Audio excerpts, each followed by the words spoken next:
Infinite computer solutions के नतीजे भी आ चुके हैं और वित्त वर्ष 2010 में कंपनी का मुनाफा 73% बढ़ा है और बिक्री में 35% की बढ़त देखी गई है। कहां से ग्रोथ आई है ये बताने के लिए हमारे साथ हैं कंपनी के एमडी उपिंदर जोशी। मिस्टर जोशी, आपका स्वागत है। अगर आप बता सकें कि मुनाफे में जो हमने 70% से ज़्यादा की ग्रोथ देखी है, इसके पीछे फैक्टर्स क्या थे? हमारा बेसिक जैसे आप लॉट ऑफ दैट ग्रोथ, जो मेजर ग्रोथ आई है वो हमारे एग्जिस्टिंग क्लाइंट से आई हुई है। जो हमारे टॉप 10 क्लाइंट्स है जो हमें 90% रेवेन्यू देता है। सो सारे क्लाइंट रिलेशनशिप ग्रो हुई है last year. As well as in addition to that हमने 3 और क्लाइंट्स साइन किए लास्ट क्वार्टर, जो काफी बड़े क्लाइंट्स हैं, मल्टी ईयर क्लाइंट्स हैं।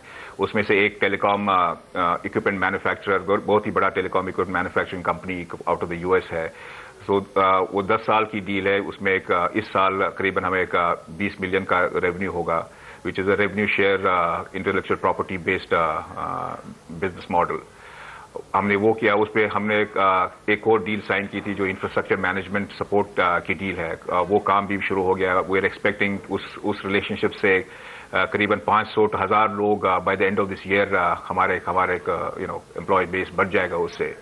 So those are some of the reasons, and in addition to that, obviously जो हमारे existing clients है, बहुत ही large global 1000 Fortune 500 companies हैं, हम उनके साथ पिछले 7-8 साल से काम कर रहे हैं और वो relationships are continuing to grow and they have contributed to both revenue as well as हमारे profit margins. Right, लेकिन हमने देखा कि आपका offshore revenue जो है वो थोड़ा कम हुआ है, क्या कारण था?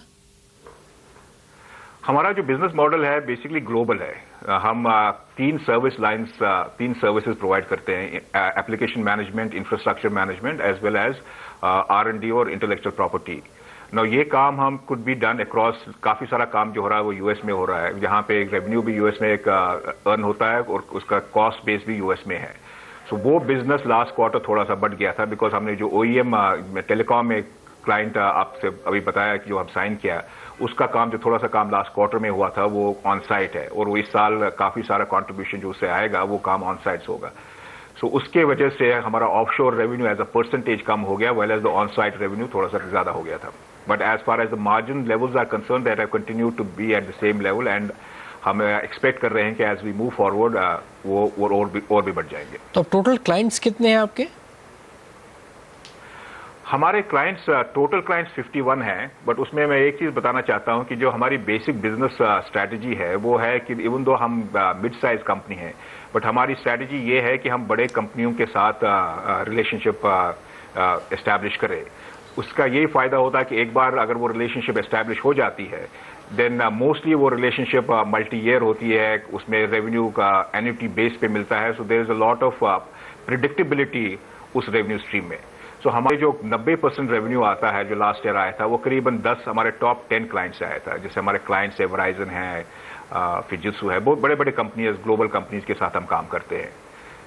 हम ऐसे टोटल नंबर ऑफ क्लाइंट्स आज के तारीख में करीबन 51 है हमारे पास। उसमें से करीबन 15 हैं जो बहुत ही बड़ी कंपनियां हैं। चलिए, बहुत बहुत धन्यवाद हमसे आज बात करने के लिए। तो मुनाफा 70% हमने बढ़ते हुए देखा है इनफाइनाइट का। हमारे साथ आशीष और इसमें प्रसाद मौजूद हैं। आशीष, क्या इनफाइनाइट को आप खरीदेंगे? आज 10% ऊपर है नतीजों के बाद। नहीं, जॉइनिंग इसको मैंने ट्रैक नहीं किया हुआ, तो इसके बारे में मैं ज़्यादा मेरा कोई व्यू नहीं है। प्रसाद, चार्ट्स आपके क्या कह रहे हैं? क्योंकि हाल ही में लिस्टेड है तो शायद ज़्यादा हिस्ट्री नहीं हो, लेकिन फिर भी जितनी हिस्ट्री है इसकी उसके हिसाब से कोई कॉल? नहीं journal, you are right, I am not able to find the stock also, अभी तक देखा नहीं है। ऑलराइट, बहुत बहुत धन्यवाद आप दोनों का। ही प्रसाद, जाने के पहले कोई disclosures? No personal holding journal, thank you.